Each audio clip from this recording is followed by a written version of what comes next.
First of all, thanks all for joining us on our first webinar of the 2023 season.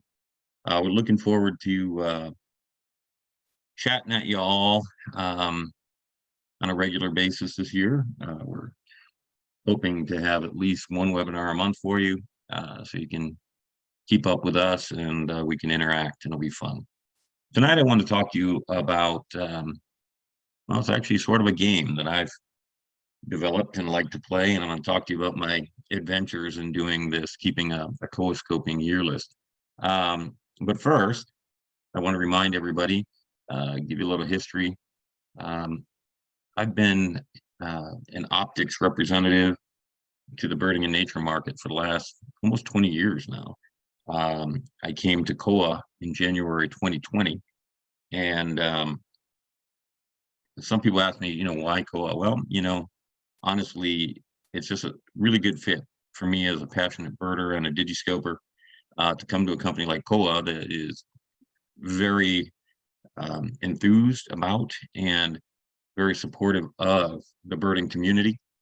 That's made it a lot of fun, but also, the Kowa PROMINAR spotting scopes have been and continue to be the top rated performers in the industry as far as spotting scopes go.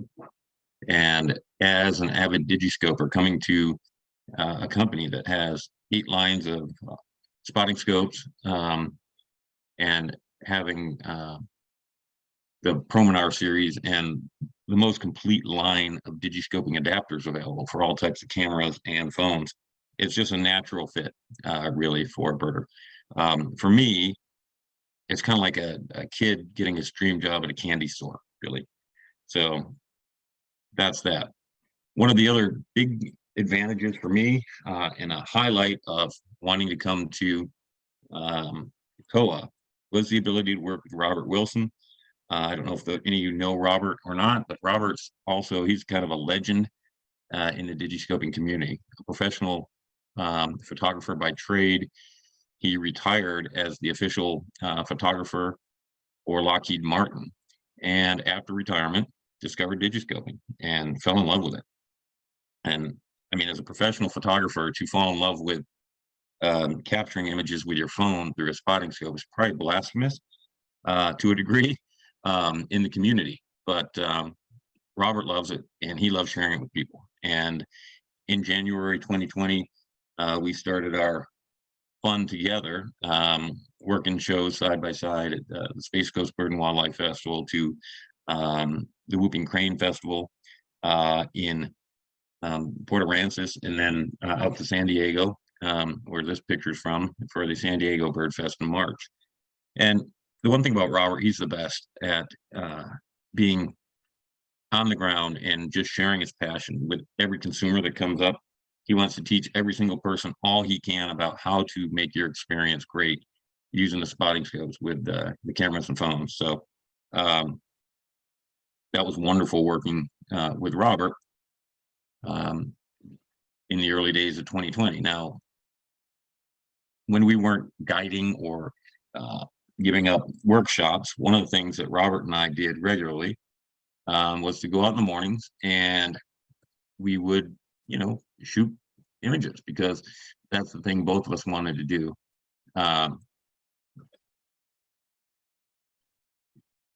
And immediately, not only were we having great fun, but the thing that became apparent right away was just how great the PROMINAR pure fluoride lens, is. That crystal lens element in there just makes all the difference as far as the finite detail. Immediately, my images were just so much better than what I'd been taking in the past, and I appreciate that and made it that much more fun. And I wanted to shoot everything as a result of that.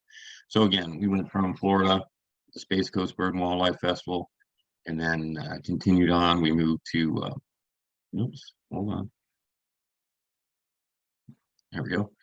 Moved on to the Port Aransas Festival, the Whooping Crane Fest. Here's a long-billed curlew that morning. Out to San Diego, and here's 2 phoebes, a Say's phoebe on the right and a black phoebe on the left, that were literally just outside the vending area.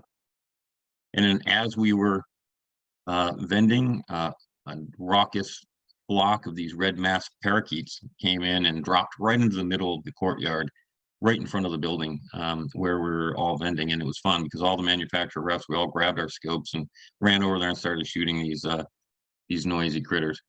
But as you know, March 2020 was when we first started hearing the rumblings of this thing that was happening.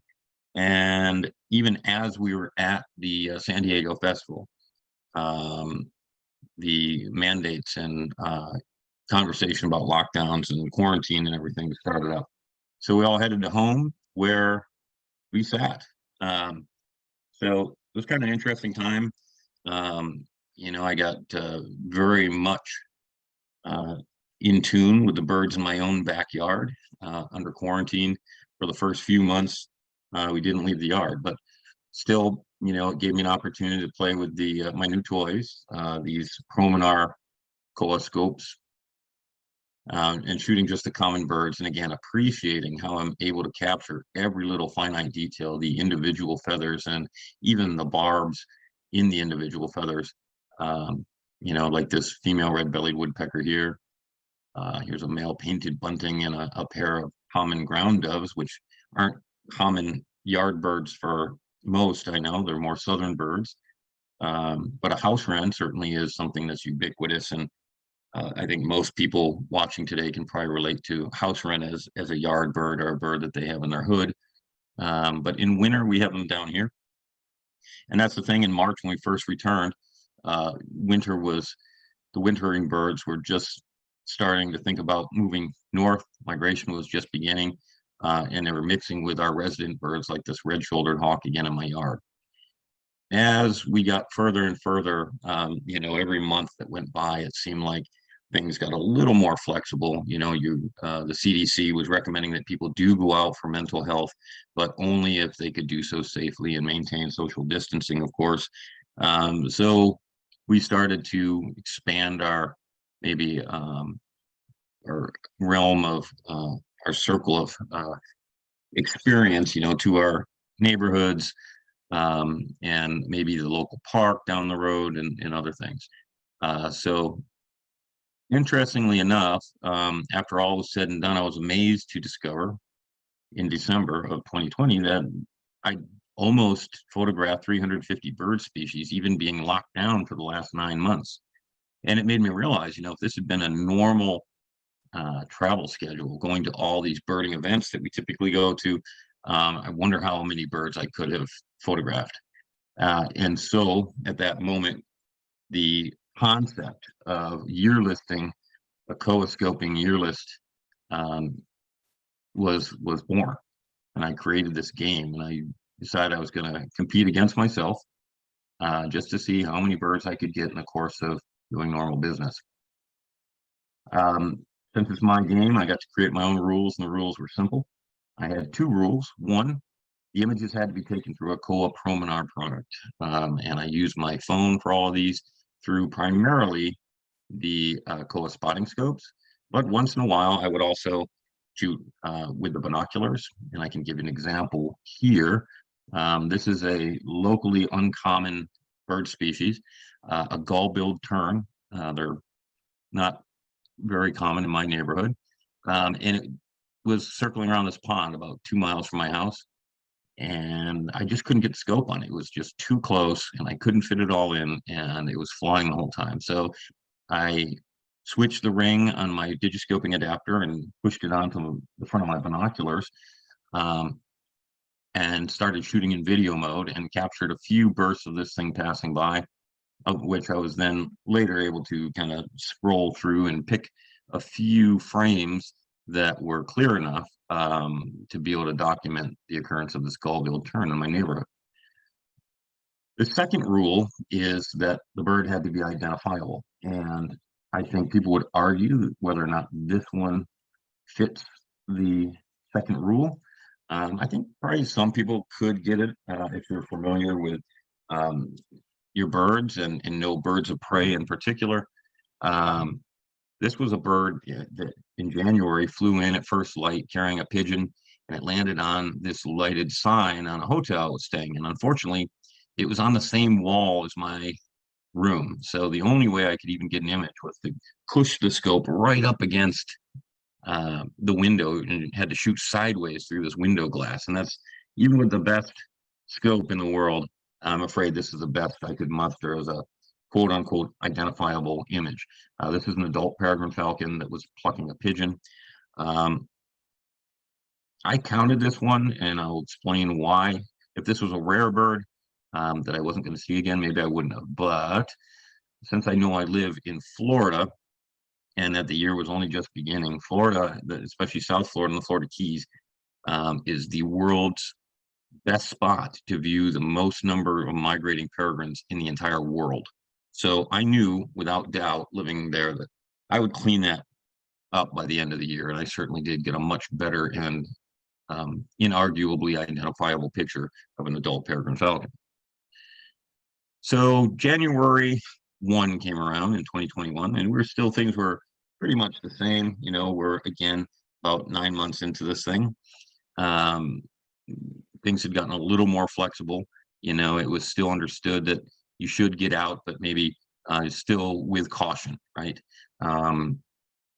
Fortunately for me, I don't live in a major urban metropolitan area, and very often I would go out and not see a single soul. So social distancing wasn't a problem for me in my relatively quiet hamlet that I live in Southwest Florida. And as always, on January 1st, I was out pre-dawn listening for birds and looking for birds for my year list. But this year was the first time I ever really was trying to capture some images along the way as well. This one was just to show, again, sort of an artistic silhouetted image, but not really identifiable species. However, all I had to do was walk around to the other side of these birds and get them in direct light. And the Kowa 88mm scope had more than enough light gathering capability to easily discern that this is a semi-palmated plover in that light.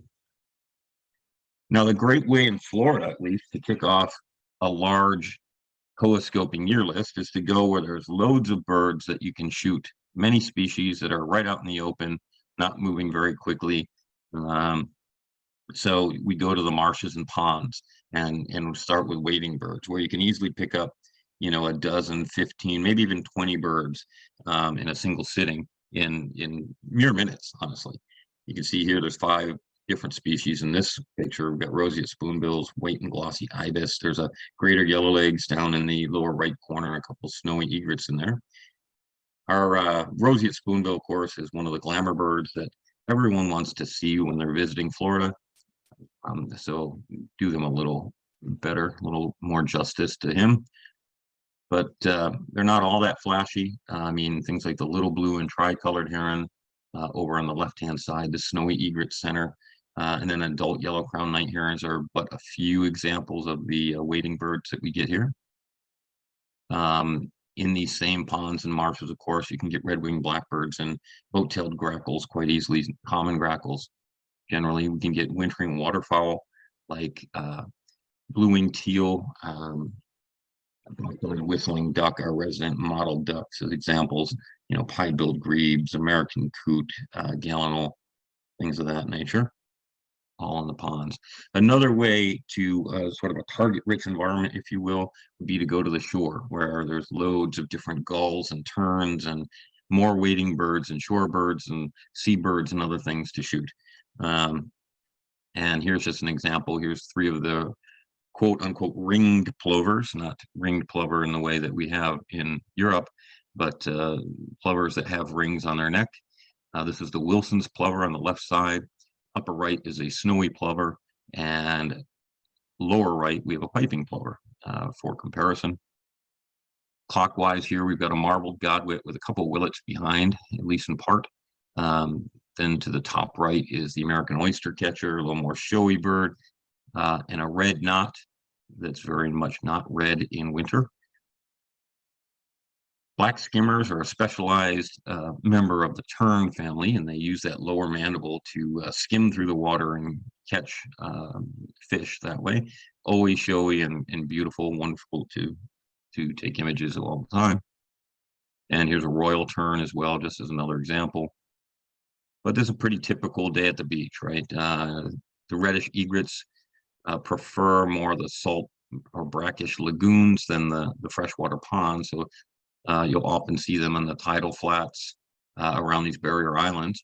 And then if you look offshore, you never know what you're going to see. This is a male magnificent frigate bird captured going by, but there's often, there will be gannets and loons and grebes, perhaps red-breasted mergansers and other waterfowl offshore to look for as well. Whenever we get anywhere near water in Florida, anywhere, you're going to run into osprey, of course. They're ubiquitous here. We're lucky to have them as such a common species. Once, I hit a couple of those target-rich environments, as I like to say, the Kowa scoping year list is already looking at 40 to 50 species or so. And then we start moving towards the woods and the varied habitats beyond that and start picking off the birds one at a time. Here's a barred owl at the park very near my my home, just a quarter mile away, being as seen through the Kowa TSN 883 scope. Another thing to do to get some less common birds that are harder to see and you're going to have to work for is marsh stomping. And if we kick through the marshes, you can look for some of the skulky birds like the marsh wren or this Nelson sparrow seen here, or the clapper rails, which are generally a lot harder to see. They're secretive and skulky. They like to stay in the weeds, so they require a little more work and sometimes getting your feet muddy. Going to the grasslands, you can add some other different types of species, different types of sparrows, and here's an eastern meadowlark singing at the dawn, and a grasshopper sparrow on a barbed wire fence. Sedge wren would be another one to look for, maybe 3 or 4 different species of sparrow that you'd be looking for, things of that nature. The Florida scrub jay is Florida's only endemic species. It is only found in Florida, that means, and happily, and luckily for us, they are big fans of the PROMINAR series spotting scopes. If you walk into their habitat with a PROMINAR spotting scope slung over your shoulder, they just come to you, as you can see on the right-hand side. This is a bird. This picture I took just with my cell phone of the scope and the bird above, but then I backed up to get it so I could fit it in the frame, and then took the shot at left with my iPhone through the PROMINAR spotting scope. And again, you can see just every feather detail, just lovely. The little wrinkles around the eye on the orbital ring. This is on the 4th of July, actually, and it's just another example of another way get out and see some birds in social distance at the same time. As you can see, no one in sight anywhere. Not only are there water birds to see, but in my particular area, we're surrounded by one of the largest mangrove forests in the entire state of Florida. And a couple of species that we look for in the mangrove forest is the mangrove cuckoo at left. They're actually quite easy to see by boat in my area, but you have to work a lot harder and get lucky to get the black whiskered vireo, as we're a little bit above their now retracted range. Pine flatwoods is another specialty habitat that I'm fortunate enough to have right again in my home county. And a trip out to the pine flatwoods is always good for all the species of woodpeckers. We can see all 8 species of woodpecker that occur in a single day there in winter. That would be downy, hairy, yellow-bellied sapsucker, red-bellied, pileated, the endangered red-cockaded, and then the one shown here, the flicker at left, the red-headed center, and the hairy woodpecker at right, which is actually, believe it or not, the rarest of all of those and the hardest to see in my area in Florida. They're a bird that's quite widespread and common as a backyard bird in most places, but here in Southwest Florida, they're a very localized pine woods bird only. Most people visiting, though, are not looking for the hairy woodpecker, but the true pine wood specialists, like the brown-headed nuthatch at left, the Bachman sparrow in center, and again, the federally endangered red-cockaded woodpecker, which, again, I'm fortunate to be able to see on a regular basis. As sunlight wanes, we can pick up some of the nocturnal species. And these are two fledgling screech owls that came tripping through my side lot one morning, making a racket with their parents. And it was barely light. I mean, these were just shadowy lumps only. And this is using the 88 millimeter, the 883 with the iPhone, the newer iPhones with the night mode. And it literally makes it look like these were shot in daylight. But I promise you, these were just shadowy lumps without the phone. And as evidence of that, look how huge the pupils are, how dilated they are with, in this really dark condition. Yeah, pretty amazing what this new technology can do. When migration kicks in, we get to see a lot of new birds automatically, even just by sitting in our yard or the park nearby. We don't always get the prettiest backgrounds. This Louisiana water thrush is sitting on a discarded, looks like oil bottle. So sometimes the background is not the best, but you take what you can get. This is a Chuck-Will's widow. The Chuck-Wills are an amazing bird, typically heard much more often than seen by night. But once in a while, you get lucky, find one sitting on the ground, or you may flush one actually, more likely by accident, and then it will land again. You see where it lands. As migration kicks off, one of the things I love to do is hawk watching. And this is a backyard hawk watching session, as you can see, in the pool with the sun umbrella, scanning the skies for migrants, hoping for migrants to join our resident species like the black vulture just below here. At center is a dark morph short-tailed hawk. And then around March, we get the return of the swallow-tailed kites, just a beautifully graceful local breeding bird here. They're one of the first to return, even in February, the first of them, and one of the first to leave again, starting to migrate out in July. If we're real lucky, though, I watch the skies, especially in fall, hoping for something like a Swainson's hawk mixing with occasional peregrines, things of that nature. Especially as time went on, we got towards the end of this first year, I think people felt a little more comfortable getting out. And I did chase a couple of the rarities outside of my county, but for the most part, stuck close to home through this patch. This is a Western Spindalis, a Caribbean bird that shows up accidentally in Florida. This is a beautiful male. So lo and behold, almost a full year, actually over a full year, about 13 months, things were just starting to open up again, very cautiously at first, but the first of the birding events kind of poked their head out to see how things were. And I got my first opportunity to travel in late April of 2021, and jetted over to High Island for an outdoor venue. Of course, we're all masked up still and being as safe as we can, keeping social distance outside. But things went well. High Island, as you may or may not know, is a massive migration hotspot on the Gulf Coast of Texas. And when I arrived, birds like kingbirds were all over the place, mixing with orioles of both species, 3 species actually. In the woods, there were tanagers and cuckoos and warblers. This is a little just exhausted bank swallow that had just made it in off the water and kind of plunked down right on this boardwalk. And a lot of these birds, when they get trapped out over the Gulf, they use every bit of energy they have to migrate. Some of them don't make it. Some hit the drink. This guy barely made it, and whether or not he had enough left in the tanks to rejuvenate after a little rest, not exactly sure. But yeah, that's a bank swallow that left, a black-billed cuckoo at top right, and a summer tanager.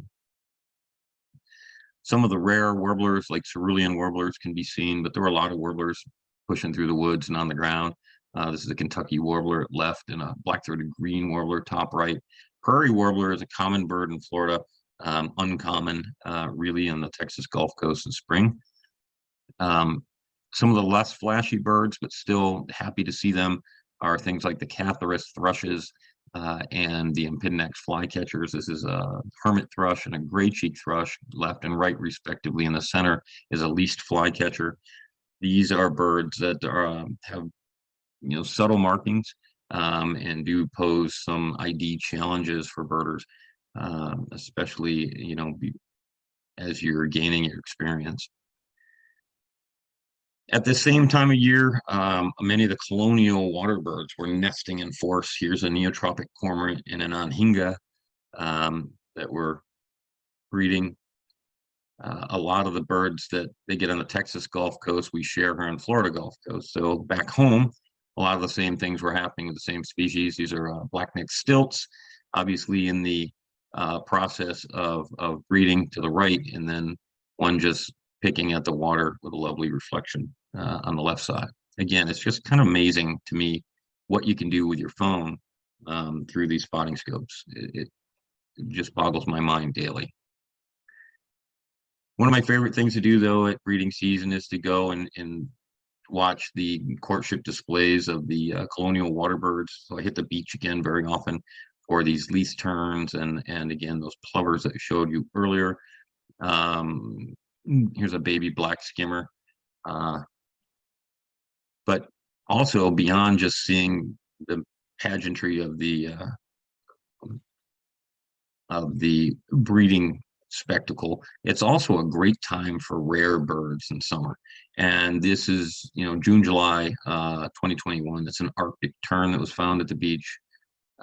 Top left, bottom right is a bridled tern, a pelagic species that rarely comes to land, but this was after a bit of weather, a pretty nasty storm that had come in off the water. And a totally unexpected treat at bottom left and top right was this sooty shearwater. Again, a pelagic species rarely seen from land, that made an appearance in June of 21. There was a bunch of birders. We were all laughing as this sooty shearwater paddled past this gentleman waiting in the floral shirt there. He had no idea that this super rare bird was, literally just a foot from him, paddling by as we all watched in the spotting scope. He was oblivious not only to the bird, but of the 10 or 12 people staring through spotting scopes right at him as well. So my next opportunity to travel actually was kind of exciting because it was an international travel. I got the opportunity to go visit our friends at Tranquilo Bay Eco Lodge in Boca del Toros, Panama. So it's an island on the Caribbean coast at the very northern part of Costa Rica. Beautiful, beautiful place. Just so serene. And it's got, thing I like about it, it has more sloths than anywhere I've ever been.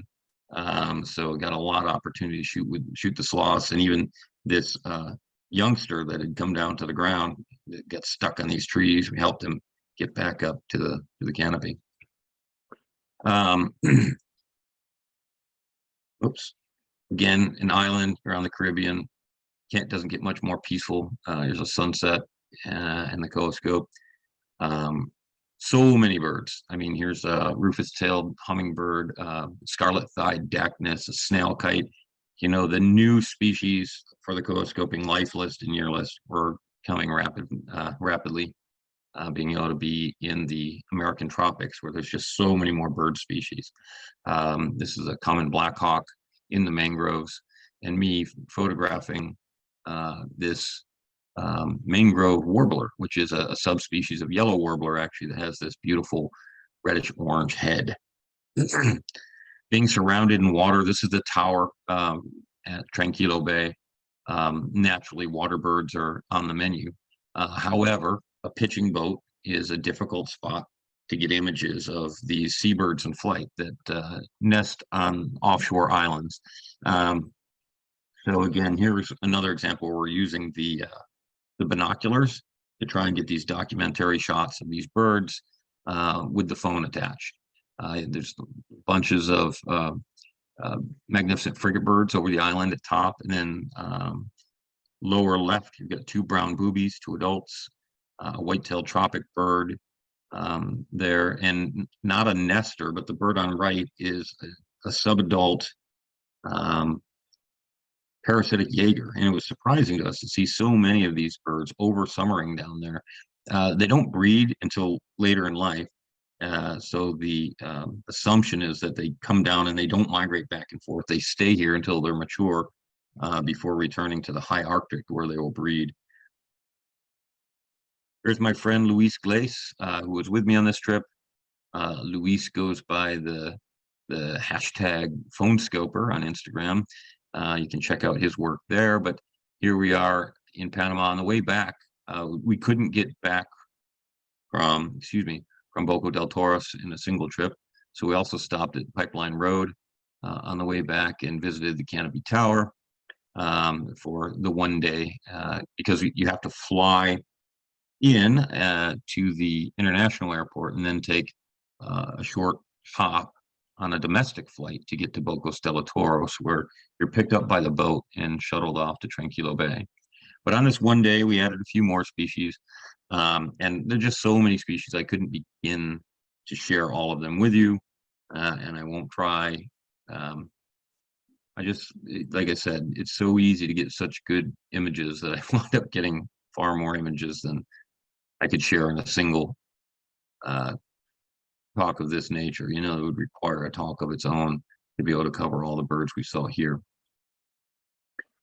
Following that trip, the next bird festival that was open for business was the Tucson Audubon Society Bird Festival in Tucson, Arizona. And that occurs in August. And here's just a few of the birds that we saw up there. Rivoli's hummingbird male to the left. On the right side, the vermilion flycatcher, which is the poster child of Tucson Audubon. You can see it as their logo there. And then the Phainopepla male. It's a specialized type of flycatcher with a crest, all black with a white wing patch. It's just a spectacular bird that likes to live in the foothills around the mountainous regions in southeast Arizona. So all these different habitats, the list was starting to add up. And then, just when I thought things couldn't get any more exciting, I got invited on a trip for Costa Rica's bicentennial, a birding trip, and of course was happy to oblige. So jetted off in September to Costa Rica. Started off at Pasadawi in the lower highlands, I guess you'd call it, with species in the backyard there, the silver-throated tanager, this prong-billed barbet, mountain thrush. And then went up a little higher, got into some other different hummingbirds in the areas above. So many hummingbird species in Costa Rica. Went higher yet. This is flame-colored tanager in the center, the mountain thrush far left, and then of course that sort of ultimate bird species that everyone's hoping to see on their trip to Costa Rica, the resplendent quetzal on the left side. As I mentioned, so many birds. Here's a torrent tyrannulet and a black-thighed grosbeak that we ran into. I was shooting the 99mm scope, having a ball there in Costa Rica.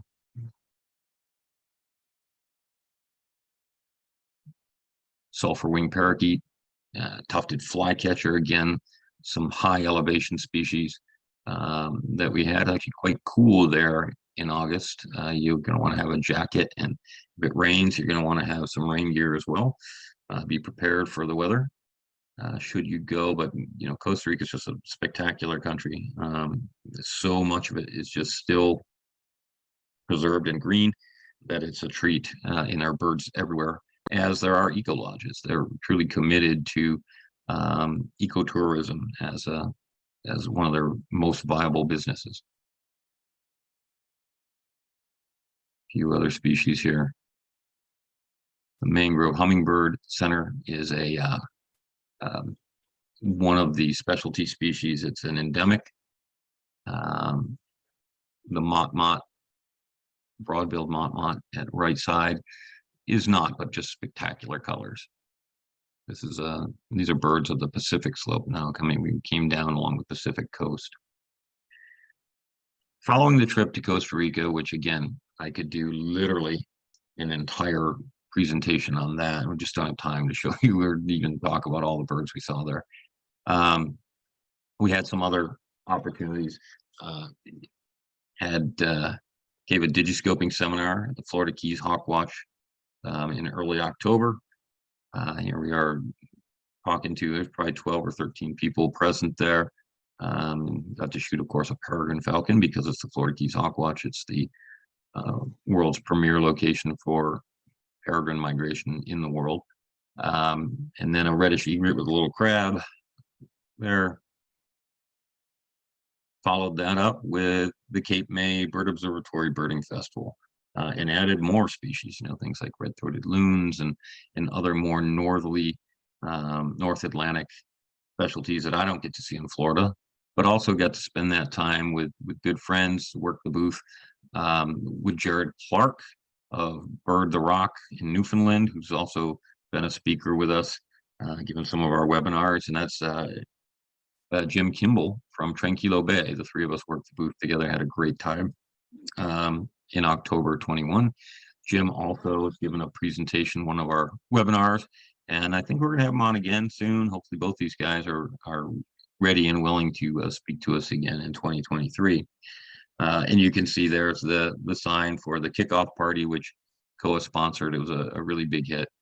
We had a great time in Cape May, got to see some hawk migration, and of course the fantastic spectacle migration that occurs through the Cape May Peninsula, and talked to a lot of people and sold a lot of Kowa scopes. So thanks to all who stopped by and purchased some scopes for us.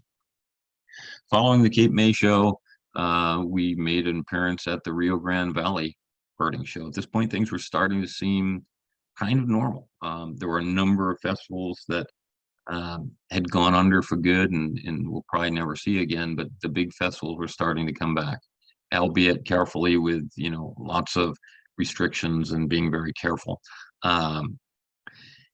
Here we've got a vermilion flycatcher in the lower Rio Grande Valley of Texas, top center, golden fronted woodpecker, one of the valley specialties, green parakeets below that, the great kiskadee at top right, and then below that, that was a Couch's kingbird, and I only know that because I remember the call, but Couch's and tropical kingbird are probably not safely identified without hearing their calls. Despite what people may say in some of the guides, it's one of those species that are just really difficult. And every time you think you know what you're doing, the birds will prove you wrong. You say, oh, look at that bill, it's thicker and it's longer and it's got a pretty decent hook, that's got to be a tropical, and then it'll go beer and prove you wrong rather than kiki color of the tropical kingbird. The vermilion flycatcher, left side, you can see he's in rough shape. He's in the middle of molt. That's one of the downsides at times of having just superior resolution, is that it can be really difficult to capture these birds in all their details when they're at their rattiest. So apologies to him. When he finishes his molt, he'll be stunning, brilliant red and more blackish brown without all the frayed edges on those feathers. But again, shows you the quality and the detail that you're able to discern. So I finish up my 2021 year list with actually another trip to Costa Rica. That was a shock, but a portion of the crew that we'd been with in September put together another trip, and they said, you want to join? We're going to do another week in a different area. And I didn't even get to putting in the pictures of that, but suffice to say, it was a fantastic trip. We chased down some amazing birds, including the unspotted saw-whet owl, which was all-time high bird. We got to work with two of our colleagues down there that we're working with now, trying to help them out with their youth birding stuff. So we can talk to them a little bit. We also swung through Rancho Naturalista and Hotel Calatales, which are also Kowa friends that we're working with or trying to work with in the process of beginning relationships with on that trip. So that was fun as well. But at the end of all of that, with the 3 trips to the American tropics, with the higher concentration of bird species and insects and reptiles, I mean, just the biodiversity in general, so much higher the closer you get to the equator. I wrapped up with a record 518 bird species co-scoped. In 2022, again, I didn't get into it. I figured we're going to run over if I kept going with trying to show you all the pictures from all these spots, and it wouldn't do justice to not. But more and more of the domestic trips or shows came back, so I was able to travel to Alaska and had business trips to the UK for the Global Bird Fair, which wasn't a birding trip, but still I managed probably 12, 15 birds as I was even just tripping through the countryside or walking around the hotel, the very common garden birds that I hadn't seen. A trip to Sweden for the launch of our new TSN 88 series, the 88A and the 88S respectively, which have replaced our gold standard 883, 884 programs. Our TSN 880 series was discontinued, and we replaced those in 2022 with the new and improved 88A and 88S, which was amazing. Fell well short of the 518 mark that I'd seen in 2021. But again, I had 3 trips to the American tropics where there's just so many more bird species. And even though I added old world species, which I'd never seen, that was, oops, wasn't quite ready. It wasn't near enough to compensate for the birds seen in Costa Rica and Panama, especially since those trips were true birding trips, and these others I was working festivals and doing a little bit of birding on the side. So looking forward to 2023, my co-scoping life list has grown to 727 species over the first 3 years. And, I don't want to jinx it, but I would really love to be able to push that up over 1,000 at the end of 2023. Sounds ambitious, I know. I'd also like to try and break the 2021 record. We'll see. I do have some irons in the fire, which will help. I started my year this year with this bird. It was my very first bird heard, seen, and co-scoped in that order, a whippoorwill at the local park. Again, about a quarter mile from my house at night. So that was bird number 1 on the 2023 co-scoping list. I was really happy with that. Great first bird. Also excited, and just a few weeks now, going down to Colombia, where I'm going to be giving digiscoping workshops, at least 2. If those fill, we'll add more. But for my friends in Colombia, I hope to see you down there at the Colombia Bird Fair in Cali, Colombia, coming up soon. Obviously, Colombia is the country with the most bird species in the entire world. So a trip to Colombia, even a working trip to Colombia, I expect that I'm going to add a lot of species to the co-scoping life list and year list respectively, just because, again, it's the birdiest country in the entire world. And then another thing we've got that we'll be talking to you more about in the very near future. We are fielding a team this year of digiscopers, and we are going to the Champions of the Flyway bird race for conservation in Eilat, Israel. And again, we've had a couple webinars on that event in the past. It's a great event, well organized. This year, all the conservation dollars being raised are going to support the red-breasted goose, just an incredible species. And you can read more about that at the Champions of the Flyway website. Stay tuned. We'll be talking about that on our Facebook page and Instagram, Twitter, respectively. but you can see the logo. We will be the Kowa Scopers team. So you'll be hearing from us a lot as we approach that event at the end of March.